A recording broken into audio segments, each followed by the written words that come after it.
MLA. കുപ്പായം തുന്നി കാത്തിരിക്കുന്നവർ എന്നൊരു പ്രയോഗം തന്നെ മലയാളത്തിലുണ്ട്. ഇങ്ങനെ എം.എൽ.എ. കുപ്പായം തുന്നുകയും ജനങ്ങൾ ജയിപ്പിച്ചിട്ടും ആ കുപ്പായം ഇടാൻ കഴിയാതെയും പോയ ജനപ്രതിനിധികൾ കേരളത്തിലുണ്ടായിട്ടുണ്ട്. വോട്ട് ചെയ്ത് ജനങ്ങൾ ജയിപ്പിച്ചിട്ടും രാഷ്ട്രീയ ചതുരംഗക്കളിയിലെ അനിശ്ചിതത്വം കാരണം നിയമസഭാംഗങ്ങളാകാൻ കഴിയാതെ പോയവർ. കേരള രാഷ്ട്രീയത്തിൽ ഈ അപൂർവത നടന്നത് 1965-ലെ നിയമസഭാ തെരഞ്ഞെടുപ്പിലാണ്. ശങ്കർ മന്ത്രിസഭയുടെ പതനത്തിനു ശേഷം 1965 മാർച്ച് 4-നു നടന്ന മൂന്നാം കേരള നിയമസഭാ തെരഞ്ഞെടുപ്പ് വലിയ രണ്ട് പിളർപ്പുകളുടെ പശ്ചാത്തലത്തിലായിരുന്നു. കമ്മ്യൂണിസ്റ്റ് പാർട്ടി, CPM, CPI എന്നിങ്ങനെ രണ്ടായതിനു ശേഷവും കോൺഗ്രസ് പിളർന്ന് കേരള കോൺഗ്രസ് ഉണ്ടായ ശേഷവും കേരളം ആദ്യമായി പോളിംഗ് ബൂത്തിലെത്തിയ തെരഞ്ഞെടുപ്പായിരുന്നു അത്. ഏത് വിഭാഗത്തിനാണ് അതാത് പാർട്ടിയിൽ കൂടുതൽ അംഗീകാരവും പിന്തുണയുമെന്നതുകൂടിയായിരുന്നു മൂന്നാം തെരഞ്ഞെടുപ്പിലെ വിഷയം.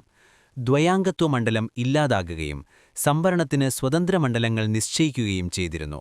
114 മണ്ഡലവും 126 അംഗങ്ങളുമെന്നത് മാറി 133 മണ്ഡലങ്ങളായി പുനർവിഭജനവും നടന്നു. ചൈന യുദ്ധകാലത്ത് ചൈനയ്ക്കനുകൂലമായി പാർട്ടിക്കകത്ത് അഭിപ്രായം പറഞ്ഞതുമായി ബന്ധപ്പെട്ട് പുതുതായി രൂപം കൊണ്ട CPM-ലെ ഭൂരിഭാഗം നേതാക്കളും ജയിലിൽ കിടന്നുകൊണ്ടാണ് തെരഞ്ഞെടുപ്പിൽ മത്സരിച്ചതും. 40 സീറ്റിൽ ജയിച്ച് CPM ഏറ്റവും വലിയ കക്ഷിയായി. കോൺഗ്രസിന് 36 സീറ്റാണ് ലഭിച്ചത്. CPIക്കാകട്ടെ 3 സീറ്റു മാത്രം. കേരള കോൺഗ്രസിന് 23, സഖ്യകക്ഷിയായ മുസ്ലിം ലീഗിന് 6, സംയുക്ത സോഷ്യലിസ്റ്റ് പാർട്ടിക്ക് 13 എന്നിങ്ങനെയായിരുന്നു സീറ്റ് നില. 12 പേർ സ്വതന്ത്രരായിരുന്നു. ആർക്കും ഭൂരിപക്ഷമില്ലാത്ത സാഹചര്യത്തിൽ കേരള കോൺഗ്രസിന് CPM പിന്തുണ പ്രഖ്യാപിച്ചു.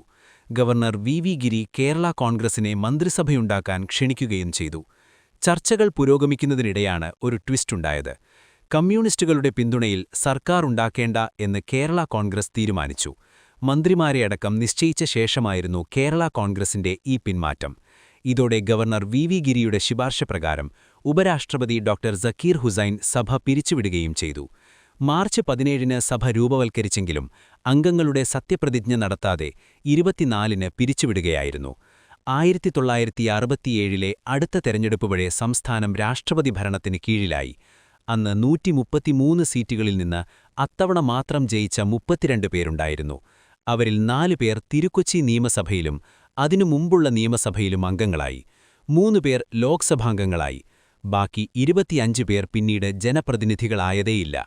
പലരും പിന്നീടും മത്സരിച്ചെങ്കിലും വിജയത്തിന്റെ ഭാഗ്യം അവരെ കനിഞ്ഞില്ല. ഒന്നാം മന്ത്രിസഭയിൽ ആഭ്യന്തരവും ജയിലും കൈകാര്യം ചെയ്ത V.R. കൃഷ്ണയ്യർ തലശ്ശേരിയിൽ 3-ാം സ്ഥാനത്തേക്ക് പിന്തള്ളപ്പെട്ടതിനും നവാഗതനായ പാണ്ഡ്യം ഗോപാലൻ ജയിച്ചതിനുമൊക്കെ 1965 സാക്ഷ്യം വഹിച്ചു. കൃഷ്ണയ്യർ സജീവ രാഷ്ട്രീയം ഉപേക്ഷിക്കുകയും നീതിന്യായ രംഗത്തേക്ക് തിരിച്ചുപോകുകയും വൈകാതെ ജഡ്ജിയാകുകയും ചെയ്തു.